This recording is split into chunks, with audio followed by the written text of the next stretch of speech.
Hi అండి, ఈరోజు మన రెసిపీ వచ్చేసి చికెన్ ఫ్రై. చాలా ఫాస్ట్గా అయిపోతుంది, టేస్ట్ అయితే చాలా చాలా బాగుంటుంది. ఎప్పుడు చేసేలా కాకుండా ఇలా ఒకసారి ట్రై చేయండి, అందరికీ నచ్చుతుంది. ఎలా చేసుకోవాలో చూసేద్దాం. ముందుగా మీకు చికెన్ ఎంత కావాలో అంత క్లీన్ చేసి తీసుకోండి. చేసిన చికెన్లో 1 టేబుల్ స్పూన్ కారం, కొద్దిగా పసుపు, కొద్దిగా ఉప్పు, ఒక రెమ్మ కరివేపాకు వేసి బాగా కలపాలి. ఎంత బాగా కలిపితే అంత బాగా చికెన్ మ్యారినేట్ అవుతుంది. బాగా కలిపేసి ఒక 10 నిమిషాలు లేదా 1 అవర్ పక్కన పెట్టుకోండి. చికెన్లో కావాల్సిన మసాలాలు తయారు చేసుకుందాం. 4-5 ఎండుమిరపకాయలు, 1 టేబుల్ స్పూన్ మిరియాలు, 2 యాలకులు, 1 ఇంచు చెక్క, జీలకర్ర, బిర్యానీ ఆకు, 4 లవంగాలు, జాపత్రి, 1 టేబుల్ స్పూన్ ధనియాలు. వీటిని ప్యాన్లో వేసి కొద్దిసేపు వేయించుకోవాలి. ఇలా వేయిస్తున్నప్పుడు మంచి అరోమాటిక్ స్మెల్ అనేది వస్తుంది, చాలా బాగుంటుంది.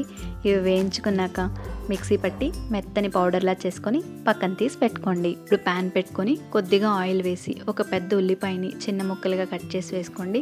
అలానే 2 పచ్చిమిరపకాయలు చీలికలు వేసి కొద్దిసేపు వేయించుకోవాలి. ఇలా వేయించుకున్నాక ఒక రెమ్మ కరివేపాకు, కొద్దిగా జీడిపప్పు వేసుకొని గోల్డెన్ బ్రౌన్ కలర్ వచ్చేంత వరకు వేయించుకోవాలి. ఉల్లిపాయలు బాగా వేగితే చికెన్కి టేస్ట్ బాగుంటుంది.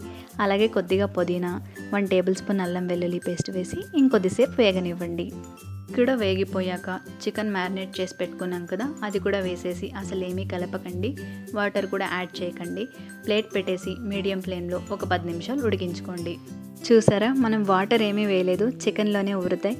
ఇప్పుడు ఈ వాటర్ అంతా ఇంకిపోయేంత వరకు చికెన్ ఉడికించుకోవాలి. చికెన్ ఉడికిపోయాక మిక్సీ పట్టిన మసాలా, అలానే 1 టేబుల్ స్పూన్ గరం మసాలా వేసి చికెన్కి మసాలాలంతా బాగా పట్టేలాగా ఒకసారి బాగా కలపండి. ఇప్పుడు మసాలాలంతా చికెన్కి బాగా పట్టేలాగా సిమ్లో పెట్టి ఒక 10 నిమిషాలు ఉడికించుకోవాలి. అంతేనండి, కొత్తిమీరతో గార్నిష్ చేసుకుంటే ఎంతో టేస్ట్ అయిన చికెన్ ఫ్రై అయితే రెడీ అయిపోతుంది.